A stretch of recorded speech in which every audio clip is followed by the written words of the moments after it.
Hola, ¿qué tal? Muy buenas noches, bienvenidos a Noticias 22. Qué gusto estar con ustedes. Rafael García Villegas, ¿cómo estás? Laura Regis, hola Laura, en la traducción de Lengua de Señas Mexicana.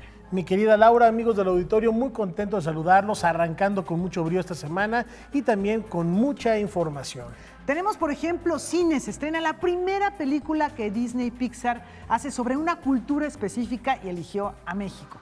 Vamos a platicar de Coco, que se estrenó ya en el Festival de Cine de Morelia, pero también vamos a platicar de lo que sucede en otras latitudes de manera muy particular en España. La independencia de Cataluña, ¿cuál es el momento que vive? La doctora Iliana Rodríguez Santibáñez estará aquí en el estudio para darnos la opinión, la información que requerimos para tener una idea mucho más clara de lo que está ocurriendo por allá en ese país autónomo. De los dos lados se habla de un golpe de Estado, tanto los españoles como los catalanes.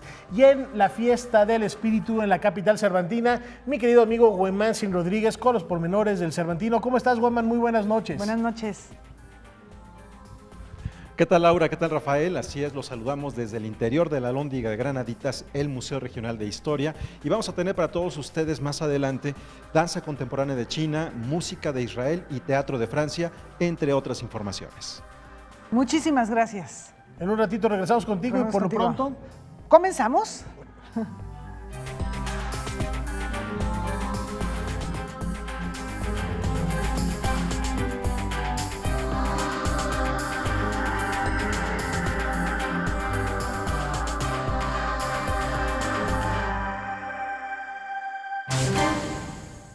Bueno, esto es para quienes aman los libros. Este es un banquete, un menú muy extenso y muy amplio, Rafael. Nos lo ofrece la UNAM y pone a nuestro alcance lo mejor de sus publicaciones a un precio sumamente accesible. Durante una semana, la UNAM realizará un remate de todas sus publicaciones, ya que solo se pagará el costo de edición más un peso.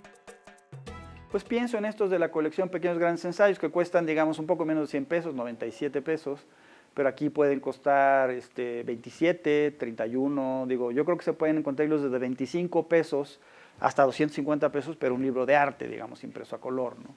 Entonces sí es esa oportunidad, creo yo, que se puede aprovechar. O sea, la idea es que sea el costo más uno, también cada dependencia sabe cuánto le costó y a eso le suma un peso, ¿no? Es interesante porque los alumnos de la universidad tienen un descuento del 50%, pero esto se acerca casi más al 60%, digamos, ¿no? de descuento. El remate de libros será en la zona conocida como Las Islas, a unos metros de la Rectoría. Se realizará desde el mediodía del lunes 23 hasta el viernes 27.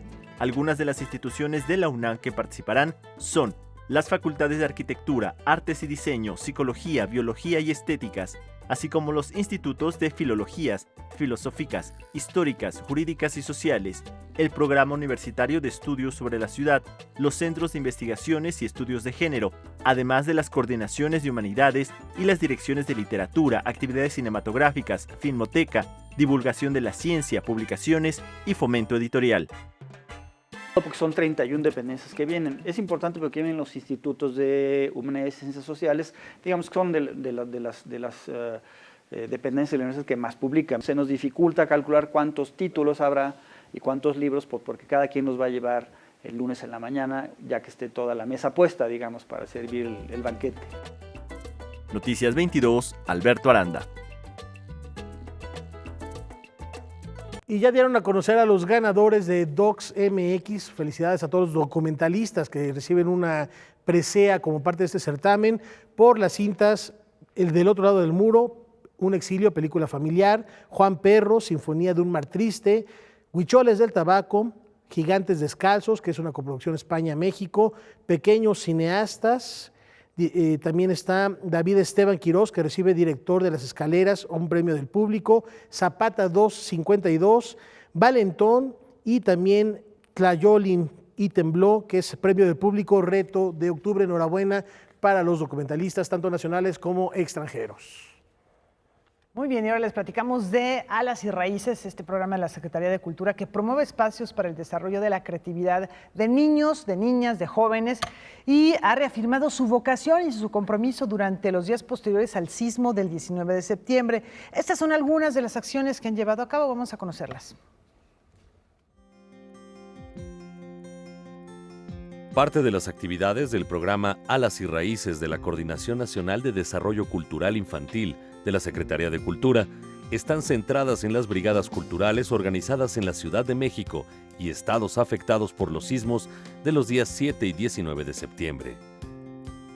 Desde el 26 de septiembre ha habido talleres en distintos municipios, tanto en los Altos de Chiapas como en la costa chiapaneca.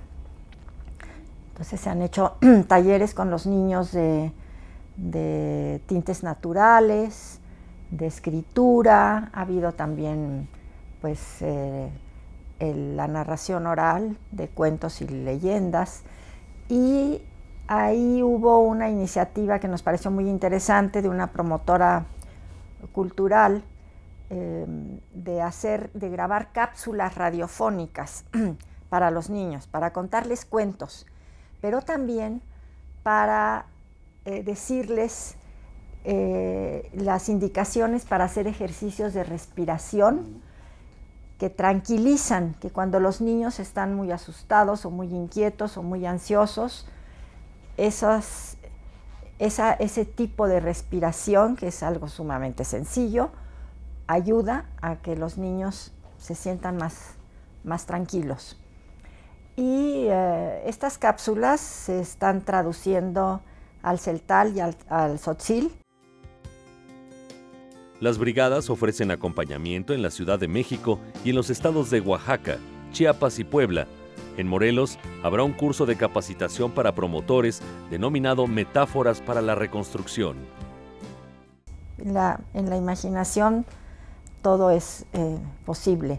Entonces pensamos que es muy importante pues activar esa imaginación de los niños, y por eso es que pues hay actividades muy variadas. Aquí en la Ciudad de México hemos tenido de expresión corporal, de dibujo cómic, y los niños se ha observado un cambio al principio. Para Susana Ríos, es fundamental informar y sobre todo preparar a los niños y jóvenes para saber cómo actuar en caso de alguna emergencia. La maestra Cristina Urrutia, de Ediciones Tecolote, que hace libros preciosos para los niños, propuso que ella y su impresor se encargarían de que se produjera este librito y que nosotros lo hiciéramos llegar a las manos de los niños. Se hizo en Chile después de un terremoto, porque como sabemos, Chile es un país como el nuestro de sismos, y que los niños pues tienen que saber eso y prepararse y encontrar maneras de expresar su miedo. Esa es una manera también de liberarnos del miedo. Es un cuadernito muy sencillo en su lenguaje, y lo estamos distribuyendo. Con información y texto de Salvador Perches Galván, Óscar Helguera, Noticias 22. Bueno, pues una interesante propuesta para que los niños se desahoguen, reflexionen, convivan y conozcan más de estos asuntos. Una alternativa muy rica la que ofrece Alas y Raíces, como siempre, con esta cualidad filantrópica. Y con esto una pausa al regresar. El Cervantino, Rafa. No se vayan.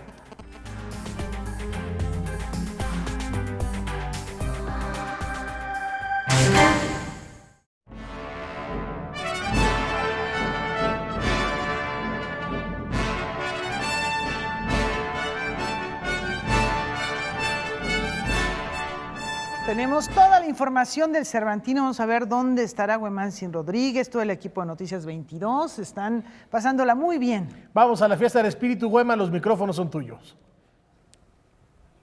Muchas gracias, Laura. Rafael, antes de comenzar, nada más comentar, estamos en la Alhóndiga de Granaditas, en el interior, que es Museo Regional de Historia, que a partir de 1949, cuando cerró sus puertas como penitenciaría estatal, comenzó el proyecto para hacer este museo, el cual tiene como decorados 3 murales de José Chávez Morado, que es uno de los muralistas, miembro de la Escuela Mexicana de Pintura, que empezó a hacer entre 1955 y 1967. En la parte en donde nos encontramos es donde se conmemora, se recuerda a los héroes de la independencia con una flama que está permanente aquí en esta parte del museo. Desde aquí vamos a tener nuestra información sobre el Festival Internacional Cervantino. ¿Y qué les parece si comenzamos con danza contemporánea de China? La primera agrupación de estas características de China se presentó aquí en Guanajuato y dentro de unos días estará en la Ciudad de México.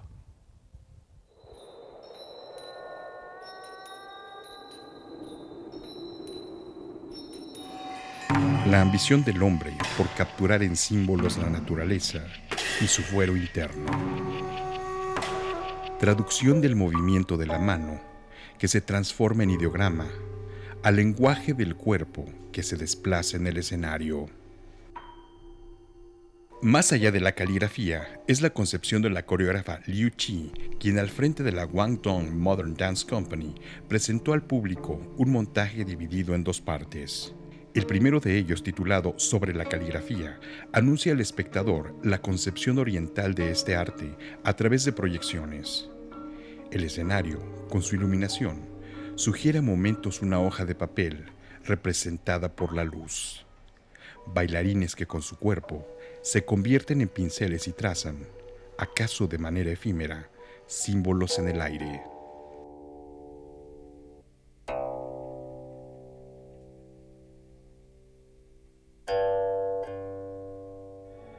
Guangdong Modern Dance Company es la primera agrupación de danza contemporánea en China.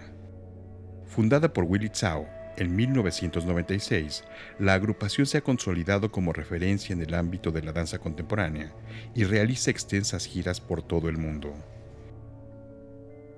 Paisaje en tinta lavada es la segunda parte del montaje. En ella se sugiere la continuidad del fluido de la tinta y el agua, colectividad de bailarines que se combinan con la proyección de imágenes de naturaleza, así, con lentitud, con movimientos continuos y pausados, en un exhorto a la contemplación del mundo y la danza, aspirando a la ambición del hombre por capturar en símbolos la naturaleza y su fuero interno. Noticias 22, Víctor Gaspar.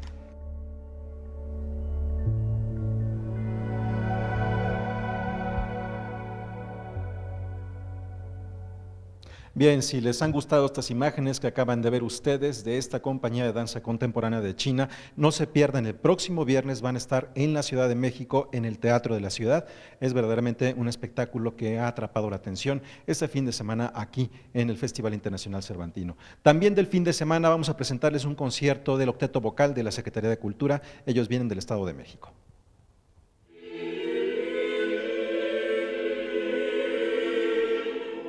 Desde que en el Festival Cervantino fue creado el sistema de programación que considera a un país y un estado como invitados de honor, siempre hubo problemas en la calendarización de sus actividades, pues a la misma hora los invitados de honor se disputaban el público y siempre salían menos favorecidas las agrupaciones y compañías de México.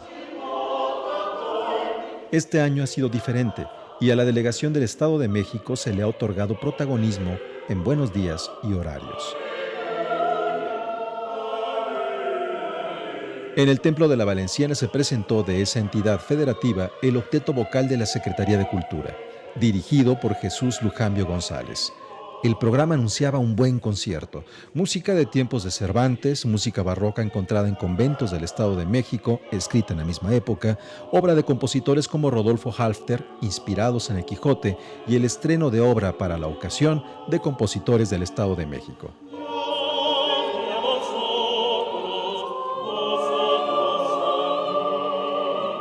Sin caer en chauvinismos, es importante escuchar a las agrupaciones musicales mexicanas al lado de las extranjeras en el programa cervantino. Solo así podemos ubicar de mejor manera el nivel artístico en un contexto mundial.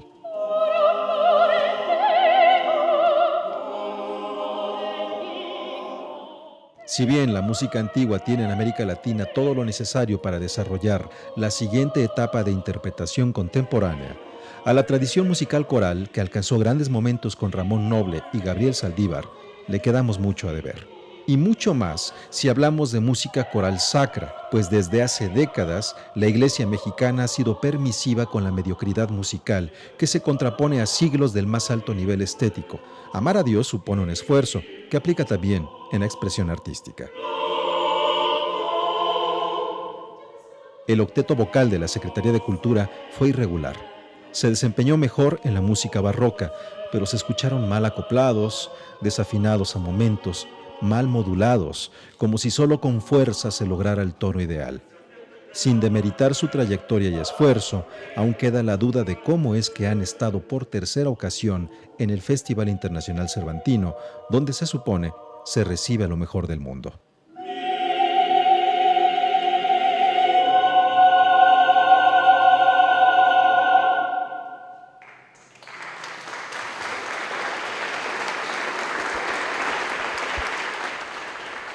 Al día siguiente, en este mismo escenario, en el Templo de la Valenciana, se presentó un dúo proveniente de Israel con música original. Vamos a ver de qué se trata.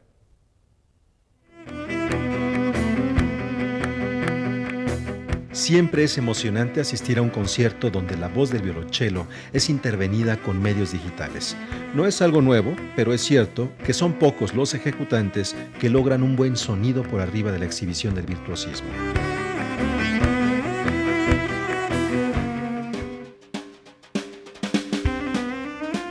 En el Templo de la Valenciana se presentaron por primera vez en el Cervantino el dueto conformado por la violonchelista Maya Ben-Sitzman y el percusionista Matan Efrat.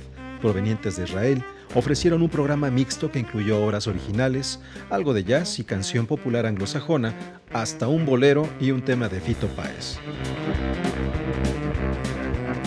We are musicians and we connect through the music.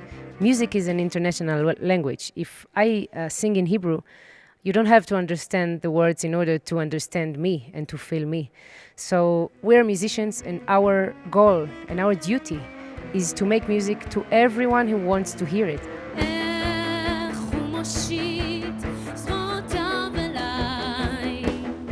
Maya es muy talentosa y efusiva en el escenario. En momentos incluso parecía ser poseída por el espíritu de una estrella de rock. Con pedales para efectos, cambió las texturas de su cello y creaba repeticiones en vivo para lograr capas armónicas y atmósferas sonoras sobre las cuales cantaba.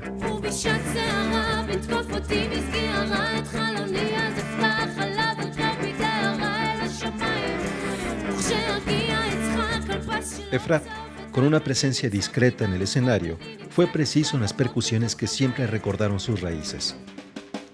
Fue grato escucharles de manera particular en los territorios del jazz y en la obra original donde el paisaje sonoro nos llevaba de la mano por el desierto de Israel, un país donde ellos buscan a través de la música acercar a la gente sin diferencias de por medio y buscar la paz.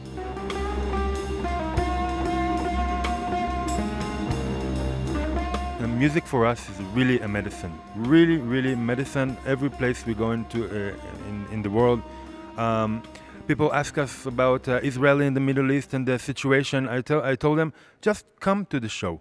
That's the presentation that we want to pass of our region, our country, and our people. And I think really that music can bring peace to the world. El público mexicano se entregó incondicional desde los primeros momentos del concierto, lo que permitió una complicidad que los músicos agradecieron emocionados.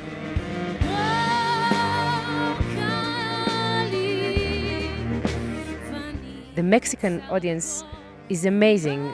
This is our fourth show here in Mexico, and they are so warm and welcoming, and we have the best time, and they give us so much energy during the show. Like, we are doing our best, we play our music, but when they love it, they give us the energy, and we are like floating in the air. Maya Ben-Sitzman y Matan Efrat se presentarán en el Lunario de la Ciudad de México el 30 de octubre.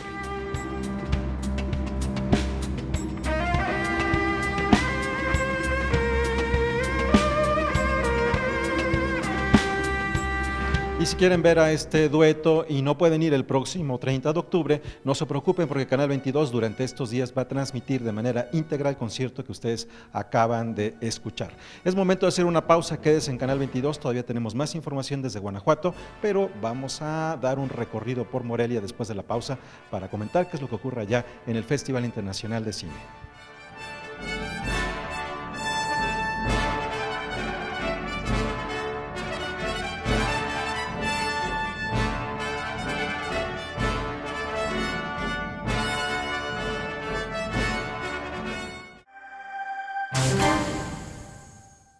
También hay mucha actividad en Morelia. Ya lo anticipaba Huemanzin y nos enlazamos con Julio López, que se encuentra ya en la fiesta del cine. Julio, adelante.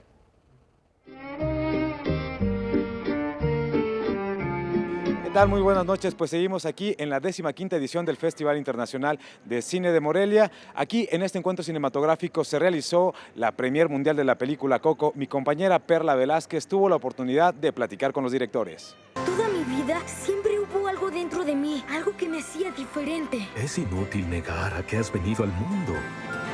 Ahora tú debes decidir. La espera está por terminar. Coco se estrenará este 27 de octubre en México, un mes antes que en Estados Unidos.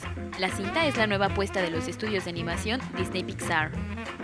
We never wanted Coco to feel like it was made by outsiders, even though it kind of was. I mean, we had many Mexican people on our crew, but we, the core creators, especially before we brought Adrian Molina on board, we're not Mexican ourselves, so we had to do the next best thing and just really do a deep amount of research and not only reading but talking to people about their families and Mexican culture and Latino culture, and doing everything we could to have the film feel kind of as authentic as possible and respectful. Miguel es un niño que busca convertirse en músico. Sin embargo, desde que su tatarabuelo abandonó a su esposa, en la casa de la familia Rivera no se tiene permitido acercarse a esta expresión artística. Para lograr que su sueño se convierta en realidad, Miguel, al lado de su perro, Dante, emprenden una aventura que los llevará a la Tierra de los Muertos. No sé qué es este lugar. No es un sueño, ¿verdad? Well, I think we were aware that's what's uniquely Mexican about Dia de Muertos. Yeah.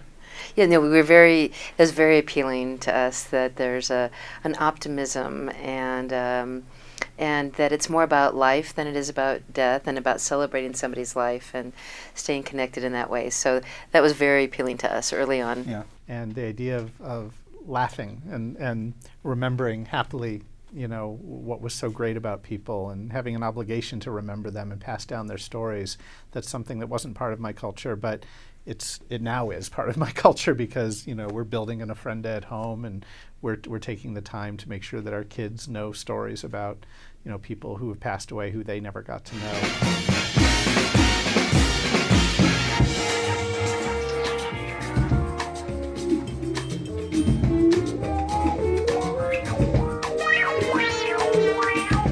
First film we've made that is so deeply culturally specific. We've never made a film like that before. In the moment we decided to do it, we knew we had an enormous responsibility to portray Mexican culture accurately and respectfully.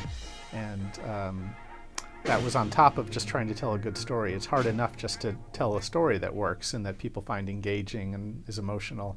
But we also had to do that and make sure that we were being respectful of Mexican culture.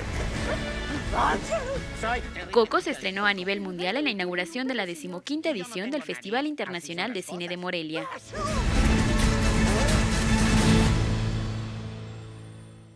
Muy poco común, pero sucedió.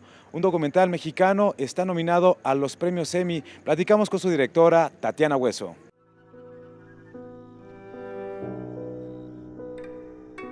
Han pasado ya varios años de buscar a mi hija y estamos amenazados de muerte. Sabemos que se la llevaron hijos de judiciales. Hace 2 años Tatiana Hueso presentó en Impulso Morelia Tempestad. Luego de aquí la película saltó al Festival Internacional de Cine de Berlín. Lo que siguió fue una avalancha de premios y reconocimientos. 24 meses después, esta película sigue dando de qué hablar. Tempestad quedó entre las 16 películas elegibles rumbo a los premios Goya.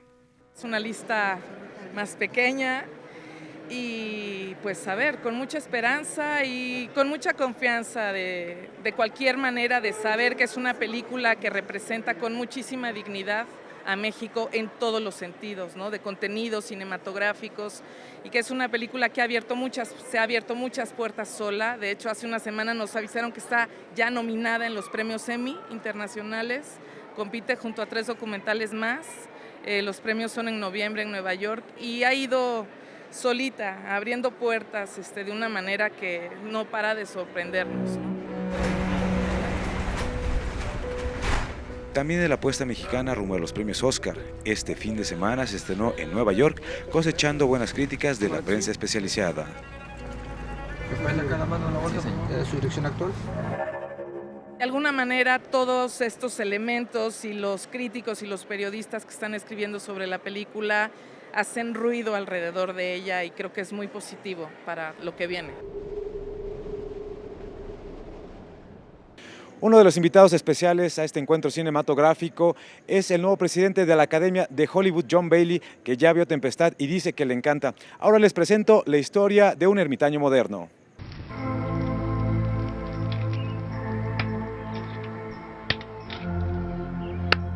Regreso al origen cuenta la historia de un personaje que decidió aislarse, que se hartó de vivir en sociedad, pero sobre todo se decepcionó del mundo. Por eso decidió, con apenas lo indispensable, irse a vivir a las faldas del Popocatépetl.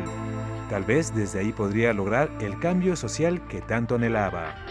Él tenía esta ilusión de tener influencia, ¿no? de tener impacto en las personas. Por lo tanto, cuando yo llegué para preguntarle, él fue casi el que... Él ya sabía que yo estudiaba en una escuela de cine. Pero fue increíble porque él fue casi el que me dijo, tienes que traer aquí una cámara y tienes que grabar esto, ¿no? Él sabía que su realidad era extraordinaria. Un rodaje largo que se extendió por más de 4 años en condiciones poco favorables fue solo uno de los retos que tuvo que superar el pequeño equipo de producción para llevar a buen puerto este proyecto. La luz era el problema principal para mí, porque todo el equipo que utilizamos pues, necesita electricidad y tuve que arreglármelas para sacar toda la electricidad del coche. Entonces tenía que estar calculando, ¿no? Y todos de la batería del coche exclusivamente. Se me acabó la batería, o sea, sí, sucedieron todo tipo de aventuras. El largometraje se divide en 3 ejes temáticos: su historia, su modo de vida y su forma de ver el mundo.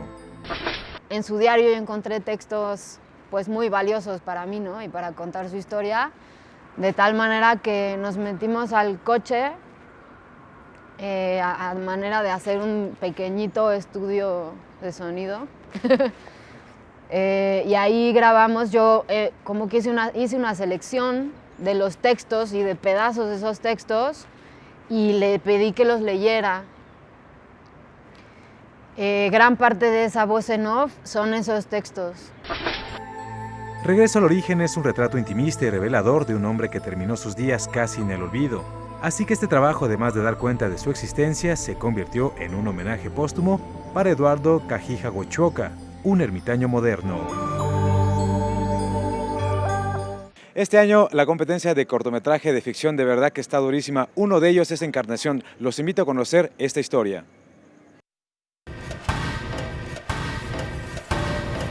Mi nombre es Ricardo Castro, soy director de Encarnación. Este es un cortometraje acerca de un soldado que se llama Ezequiel Gallardo, que participa en la masacre de un pueblo ficticio que se llama Encarnación. Bueno, que en la vida real sí existe, pero es un pueblo ficticio. Y 2 días después los mandan encubiertos a un pequeño pelotón a eliminar los rastros de la masacre. Y él se pierde y se queda solo en el pueblo y el pueblo empieza a cobrar vida y eso empieza a disparar toda su culpa.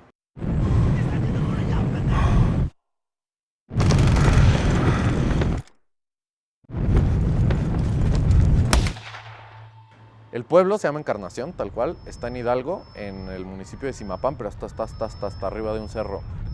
La propia Secretaría de Turismo de Hidalgo nos dijo, como tenemos este pueblo, a ver si les gusta, y pues estaba así increíble, ¿no? Porque tiene una mitad como abandonada, con una fundidora de 1800 abandonada, y tiene otra mitad habitable, aunque es por 30 personas, porque está súper bonito y cuidado.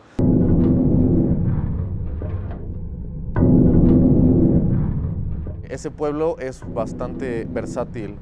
Durante el día sale el sol fuertísimo, parece Acapulco, y por ahí de las 5 de la tarde empieza a llover y hay muchísima neblina y ya no puedes ver de aquí a 3 metros, así se ve blanco, ¿no? Entonces decidí establecer como que la parte viva del pueblo fuera todo lo soleado y la parte de la realidad, que es cuando apenas está llegando y el final, fuera todo neblinoso. Entonces pues desde ahí empezamos a modificar el guión.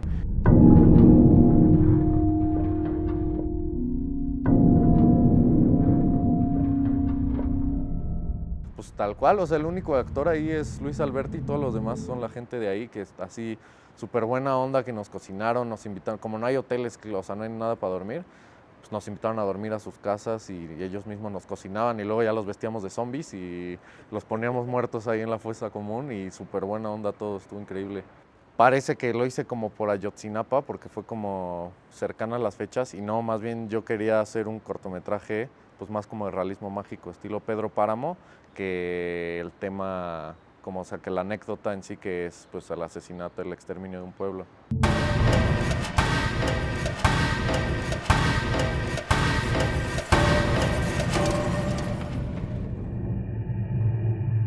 Por mi parte es todo, pero les adelanto que mañana les tendremos una entrevista exclusiva con el ex vicepresidente de Estados Unidos, Al Gore, que vino a presentar la película La Verdad Incómoda 2. Muy buenas noches.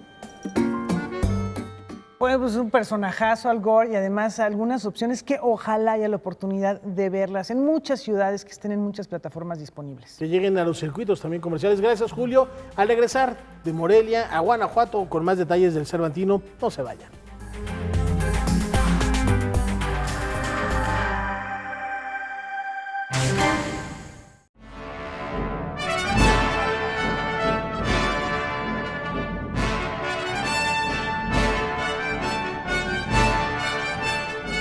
Hay mucho más del Festival Internacional Cervantino. Regresamos a la Alhóndiga con Güemantzin Rodríguez. Adelante, señor.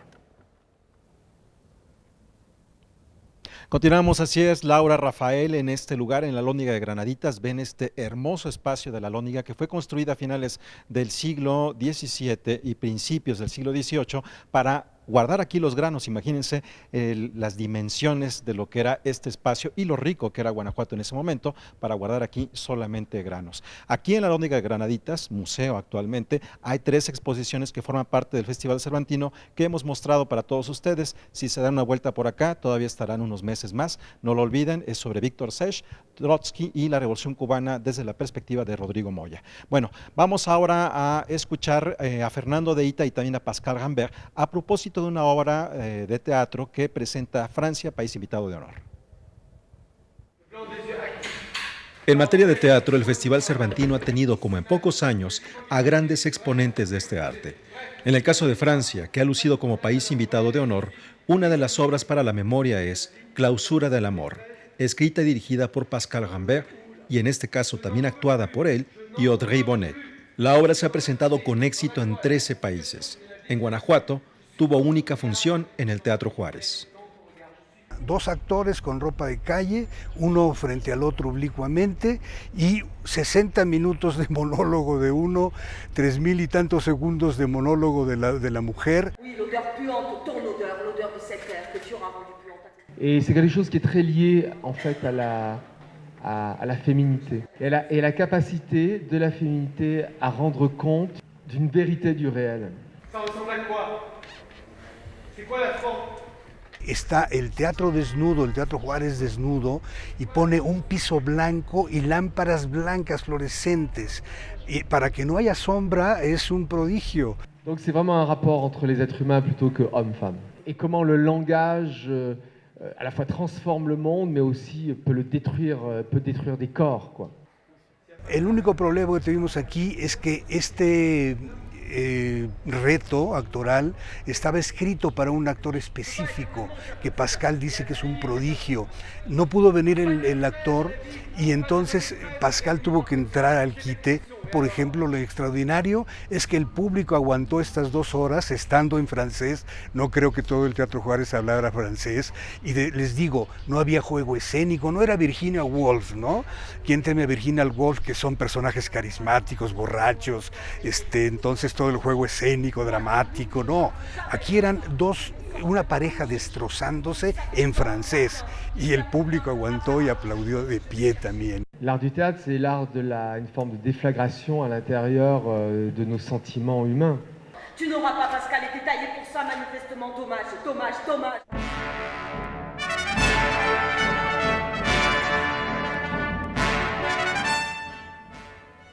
Bien, ahí tienen a nuestro buen amigo Fernando de Ita, quien forma parte de la crítica especializada que viene al Festival Internacional Cervantino. Algunas de estas voces nos van a acompañar el próximo viernes para hablar sobre los espectáculos más representativos de lo que al momento se ha visto aquí en Guanajuato. Bueno, ahora vamos a hablar sobre actividades para niños, Lalo Bata Teatro. Este es un trabajo de Óscar Cortés. Para llegar al Cervantino, las campañas independientes tienen que recorrer un largo camino para su presentación. Tal es el caso de Translímite, que recibió la invitación para ofrecer una obra infantil. Nosotros generamos el texto, nosotros generamos, de acuerdo al tema que nos pidieron, el discurso. Vamos a hablar sobre revolución de género para niños. Un día antes del estreno, inicia su traslado de la Ciudad de México a Guanajuato.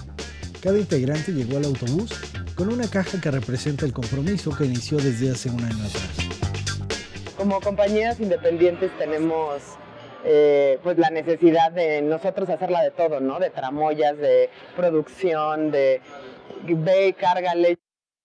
Más que una carga, como te decía, el hecho de traer tu trabajo entre las manos todo el tiempo y tú moverlo y tú llevarlo y tú pintarlo, y creo que le da una cosa viva a la misma puesta en escena. Después de 5 horas de viaje, es momento de llegar al teatro para preparar la escenografía, vestuario, luces y el audio. Los actores repasan los diálogos y los trazos, mientras que afuera el público se forma para ingresar. 5 minutos antes del escenario, el equipo se reúne para recibir las últimas indicaciones. Los nervios parecen desaparecer cuando se abren las puertas del Teatro de Minas para ofrecer la obra Lobata, que se desarrolla en la frontera de México con Estados Unidos para tocar el tema del sueño americano. Retomo este tema, que es un tema complicado también, para hablar de la revolución de género, ¿no? Para hablar de una niña que toma una decisión, bueno, es una joven en realidad. El personaje es una joven que toma la decisión de regresar a su país y reconstruirlo, y no irse, no huir de los problemas. Hola. ¿Cómo están? Bien. ¿Y cómo están allá arriba? Las exclamaciones, los aplausos y las sonrisas del público son las respuestas al esfuerzo que inició un año atrás con una investigación.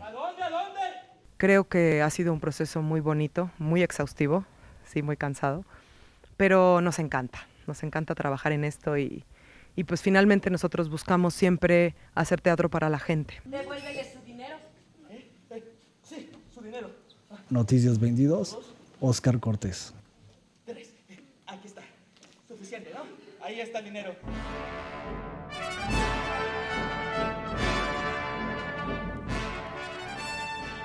De esta manera llegamos al final de nuestro enlace cervantino. El día de mañana tendremos para todos ustedes algo de ciencia y revolución y también Las Voces Humanas, una agrupación de música antigua de Quebec que preparó un programa sobre melancolía y guerra. Esto y más el día de mañana. Hacemos una pausa, quédese en Canal 22. Tenemos mucha más información en la Ciudad de México.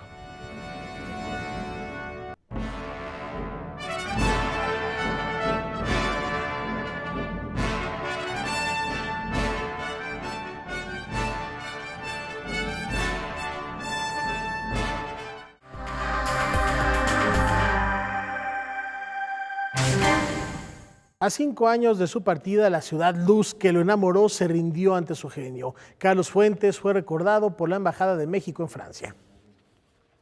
París a través de Balzac era una manera de ver Balzac a través de París, era un conjunto de experiencias muy rica, y esa fue mi primera visita. Luego estaba yo en Ginebra y venía de tiempo en tiempo. París, la ciudad que Carlos Fuentes tanto amó, le inspiró, donde vivió, fue diplomático y donde descansan sus restos, le rindió homenaje. En el Instituto Cervantes de París se reunieron intelectuales y amigos para acompañar a Silvia Lemus de Fuentes.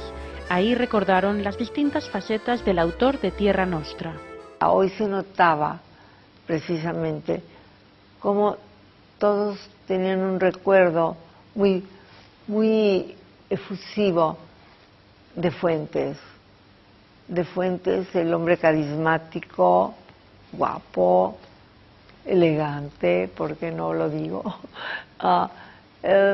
Vamos, que su presencia siempre daba un ánimo, un entusiasmo por su forma de comunicarse, no solo con los amigos, sino también con aquel que conocía desde la primera vez. Así era Fuentes. Tras la presentación del director del Instituto Cervantes de París, destacó el aspecto universal de Fuentes su amigo, el escritor, filósofo y miembro de la Academia Francesa, Jean d'Ormesson. Le sentiment que j'éprouve en ce moment, c'est l'émotion. L'homme que vous avez vu tout à l'heure, je l'ai aimé et admiré. Il n'était pas un de ces écrivains comme Villon, comme Rimbaud, comme Verlaine, qui était un peu perdu dans ce monde. Il était plutôt dans le camp des Claudel et des Chateaubriand. C'était un homme qui jouait un rôle considérable dans l'époque où il vivait. C'était un homme politique. Peut-être qu'on pourrait même dire que c'était un homme d'État. Entre Carlos Fuentes et Paris. Florence Olivier habló del París de Carlos Fuentes. Para él una ciudad, no solo el espacio visible, la arquitectura, tal edificio, un puente, una calle, unos adoquines prusianos, podemos decir, ¿no? Le recordaban, le evocaban un fragmento de historia, y él lee la historia en la piedra, ¿no? Y en el aire, y entonces, bueno, pues tiene un texto que se llama en eso creo, que se llama Urbes Ubres, donde evoca tantas ciudades en las que vivió, entre las cuales París es una de las predilectas, por supuesto. Carlos était chez lui à Paris à ce moment-là. Alan Riding comenzó a tratar a Carlos Fuentes como periodista y desde entonces desarrollaron largas conversaciones sobre política y una larga amistad. Carlos tenía un valor moral, es decir, tenía un estatus de un pensador, sobre todo, yo diría que una vez que se separó de la relación con el gobierno, cuando renunció como embajador aquí, tenía una distancia hacia el poder. Su voz mantenía un peso cuando hablaba de la política, cuando hablaba de las relaciones en América Latina, cuando hablaba de Chávez, cuando hablaba de Reagan, cuando hablaba de las relaciones con los Estados Unidos. Entonces tenía una distancia que le daba valor. Del embajador Fuentes, mais j'ai aussi reconnu. Para cerrar este homenaje, no podía faltar el subsecretario de Relaciones Exteriores y amigo de Carlos Fuentes, Carlos de Icaza. Él tuvo una relación muy especial con Francia. Aquí pasó varios años de su vida, fue embajador, fue diplomático y fue un hombre siempre buen abogado de la relación entre los dos países. Él hizo mucho por difundir la cultura mexicana en Francia, por difundir también la historia, los valores en nuestro país. Tras este cálido homenaje, se develó una placa en la Residencia Oficial de México en París, donde el autor de Aura vivió con su familia entre 1975 y 1977, cuando fue embajador en el país galo. Aquí estuvieron presentes también amigos de Carlos Fuentes y Silvia Lemus como Milan Kundera, Pierre Nora, Camila Adami y Jean Daniel. Il avait un charme, il avait tout lu, et puis il a dit beaucoup de bien de moi, alors ça m'a fait plaisir. Parmi les textes sur moi, le plus beau, c'est le sien. Mais moi, j'ai pas eu la force d'écrire sur son génie. Moi, j'ai eu peut-être du talent, mais lui, il avait un certain génie pour exprimer l'âme et l'histoire du peuple.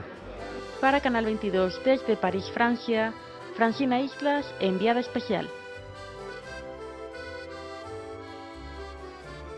Nunca serán suficientes los homenajes para Carlos Fuentes. Y ya que estamos en Francia, nos vamos un poquito más al sur, ahí en la frontera del Mediterráneo. Caliente la situación, se aplicó el 155, unos acusan a Rajoy de ser inclusive el virrey y unos dicen que es golpe de Estado de un lado y otros dicen que es golpe de Estado del otro lado. ¿Qué está pasando en Cataluña? Laura, para platicarnos a esto nos acompaña como cada lunes la doctora Iliana Rodríguez Santibáñez para darnos una visión sobre el momento que se vive, que claro, a lo mejor para mucha gente sea un conflicto reciente, pero es un conflicto histórico que ahora tiene un punto de quiebre. Claro, me encantó esta entrada tan suave pasando de Francia hacia España. No pude dejar de pensar en Andorra, este territorio sui generis que pertenece a Francia y España. Pero bien, ciertamente una España que se avecina a un conflicto político que puede tener tintes violentos muy severos. Este anuncio de Mariano Rajoy de la aplicación del artículo 155 de los 169 que contempla su constitución setentera después precisamente del franquismo, y un artículo que jamás se ha aplicado y que tiene que ver precisamente con dos supuestos importantes. Uno, el desacato de las autonomías, estas partes componentes del territorio español. España, recordemos, básicamente se encuentra dividido entre municipios, provincias y autonomías, estos territorios autónomos prácticamente, y este artículo dice que se puede aplicar cuando se desacata o se va en contra de la Constitución de España. Pero el siguiente supuesto, que es el que se está alegando básicamente, es cuando se atenta de manera grave en contra del orden constitucional en España. Y entonces aquí es cuando este se puede aplicar. Primero, con un requerimiento, un llamamiento al presidente de la Generalitat catalana, en este momento a Puigdemont, que es el que ha encabezado o enarbolado este movimiento de secesión o de sucesión, de separación de España, y si no obedece o acata otra vez el restablecimiento del orden, entonces le compete al Senado determinar por mayoría absoluta el que el Estado, el gobierno español, asuma todas las funciones de este territorio autónomo que es Cataluña. Entonces, los dos supuestos son bastante delicados, las consecuencias todavía no se saben. Puigdemont tiene que presentarse este jueves a las 5 de la tarde para poder dar sus alegatos ante el Senado, que en una analogía a lo que puede ser un gran jurado, presentará sus argumentos respecto a esta supuesta separación que quieren, esta independencia que quieren realizar los catalanes. Así es que estamos viendo, por una parte, la postura del gobierno federal, por decirlo de alguna manera, del gobierno del Estado español, y por supuesto la posición de la Generalitat como el gobierno local en España. Entonces sí son posiciones bastante fuertes en este momento. ¿Existe la posibilidad de que se presente Puigdemont y que ofrezca razonamientos, alegatos que pudieran ser atendidos, o realmente estamos frente a una situación que será un trámite porque se tiene que hacer así? Pues mira, es difícil de prever el cálculo político que pueda tener Puigdemont, porque estas horas son decisivas de aquí al jueves. Pueden haber negociaciones al interior entre el gobierno español y el gobierno catalán para tratar de que Puigdemont, si bien es cierto, no declare, porque no ha declarado una independencia como tal, aun cuando el referéndum convocaba para una posible independencia, él no la ha declarado todavía. Entonces son horas muy importantes para determinar, por ejemplo, si se le van a recortar los fondos o si le van a ampliar, etcétera, etcétera. Que desde que se activa el 155, lo primero que ha de ocurrir es precisamente la participación del Estado en la autonomía de Cataluña. Y esto tiene que ver como si fuese un proceso de una huelga. Vamos a hacer esta analogía respecto a la requisición que el Estado va a hacer para intervenir todos los órganos de gobiernos, pero inclusive los medios, las televisoras, etcétera, que quedan bajo el mandato del gobierno español. Entonces, puede ser que en estas horas se llegue a alguna especie de negociación que suavice lo que veremos el próximo jueves, hasta una posición muy radical como la que ha mantenido Puigdemont en los medios, donde sí precisamente habla de esta posible independencia del pueblo de Cataluña y que tiene que ver también con la acusación del encarcelamiento de los dos Jordis, que son los que encabezaron estos movimientos independentistas e impulsaron el referéndum que vimos el 1 de octubre. Entonces, es difícil de prever cuál va a ser la maniobra de Puigdemont, pero todo indica que se avecina a una posible independencia que, por supuesto, el Estado español va a contener con toda su fuerza. Y hay que recordar que no solo es España, sino toda la Unión Europea la que se ve de alguna manera involucrada, y tenemos ejemplos como Escocia, y tenemos ejemplos, hoy leí en la mañana que inclusive Venecia ya está exigiendo más autonomía, al igual que Florencia, que puede ser ecos de lo que está pasando en esa región de Cataluña. Y hablabas también de los medios de comunicación, pero no solo los medios de comunicación, las empresas, son 99 millones de dólares lo que se ha perdido, y todavía no hay consumada ni ratificada una independencia. Es correcto. También este temor de los capitales privados, ¿no? Porque finalmente los estatales se mantendrán y el gobierno tendrá que participar precisamente para mantener la fuerza laboral que provenga precisamente de las formas de gobierno, de la forma de gobierno. Pero en el caso del capital privado sí hemos visto cómo se ha ido ahuyentando hacia otras regiones de la propia España e incluso fuera de la propia Europa. Entonces, sí, es todo un componente de diferentes factores, sí, de producción y de política, cultura, etcétera, que van a arremeter en contra de una Cataluña que se puede ver aislada, pero también en esta contradicción de una sucesión de estados que se separan, pues también hay que decirlo, en el derecho internacional, si bien es cierto, no existe la prohibición para la independencia de un nuevo Estado o de un nuevo sujeto del derecho internacional, como sí lo hay en el orden interno. Ahí está la aplicación del 155 que dice no puedes realizar esto porque atentas gravemente contra la Constitución y contra el Estado español. Lo cierto es que desde el derecho internacional no hay una restricción. Hay una sentencia muy clara de la Corte Internacional de Justicia respecto a la independencia de Kosovo, un territorio desmembrado de la ex Yugoslavia, donde muchos estados no le han otorgado el reconocimiento de Estado para que pueda entrar en plenitud a una vida internacional plena como un Estado. Pero otros estados sí le han reconocido. Entonces, lo que aquí querría dibujar un poco es, Cataluña puede seguir un proceso similar de reconocimiento o no en el ámbito internacional y volver a tejer estas redes de apoyo en el ámbito internacional. Sí va a ser difícil, sí va a ser difícil. Consideremos que Roma no se construyó en poco tiempo y que finalmente tendrá que volver a interactuar con aquellos estados que le reconozcan para reconstruir una economía que le consolide y le catapulte a una posible independencia. No va a ser fácil si esto lo hace. Sí vamos a ver a un posible Estado reconfigurándose con mucho aislacionismo por parte de la Unión Europea, que rechaza y que llama a España a mantener la integridad de su propio territorio, precisamente para evitar estos dejos de ejemplo que pueden ser negativos y que conlleven precisamente a una Unión Europea colapsada, donde ya el Reino Unido se ha salido y otros estados también querrían salir de esta, ¿no? Entonces, sí es peligroso y atenta contra las formas de integración de la propia Unión Europea. Bueno, y al exterior, pero también al interior, otras autonomías. Así, por supuesto, puede ser el gran ejemplo. Pensemos la Navarra, ¿no? Y aquellos movimientos terroristas que existieron en el pasado, con los etarras, etcétera, que lo que peleaban precisamente era esta independencia por parte de la Navarra, donde se asentaban ellos para poder tener un polo distinto al propio núcleo español. Pero también hay que decirlo, entre esos dos ejemplos, porque son 17 autonomías, solo por mencionar algunas, Cataluña es la de la mayor posibilidad como independiente, primero porque tiene salida al mar y porque tiene un auge industrial bastante importante.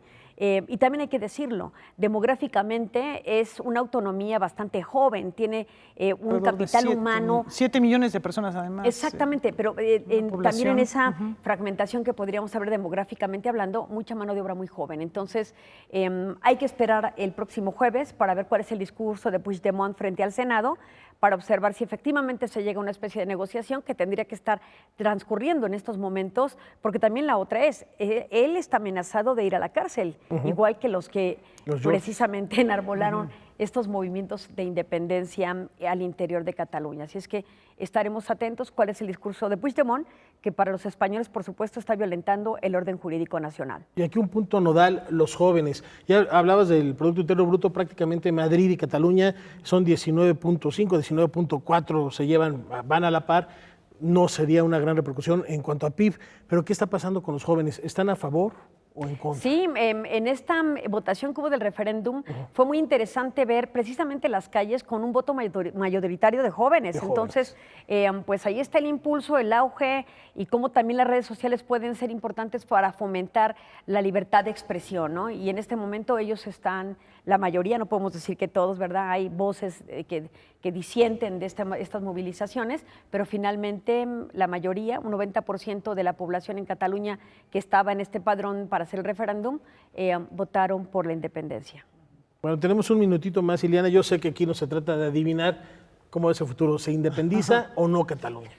Yo lo veo improbable porque recordemos que la Unión Europea, especialmente Timmermans, que representa la Comisión Europea, en el pasado, en este mes había dicho, si es necesario que España utilice el uso legítimo de la fuerza para preservar la integridad de su territorio. Entonces, cuando ya hay estas palabras tan fuertes por parte de la Unión Europea, pues también estamos viendo una mano muy enérgica por parte del rey y también por parte del propio Mariano Rajoy, que no se tentó el corazón para participar en el referéndum y tratar de impedirlo, aun cuando hubo mucha violencia y hubieron bastantes heridos, ¿no? Y eso fue, bueno, digamos, solamente una muestra del uso de la fuerza que puede tener en un momento dado el Estado español en una situación como esta. Ese fue el referéndum, una declaración de independencia. Y bueno, y los españoles, los ciudadanos en general, están manifestando el riesgo de que participe el Estado como represor. Pues muchísimas gracias, Ileana. Nos vemos muy pronto para seguir platicando de estos y otros temas de interés internacional. Nos vemos mañana en Noticias 22. Gracias.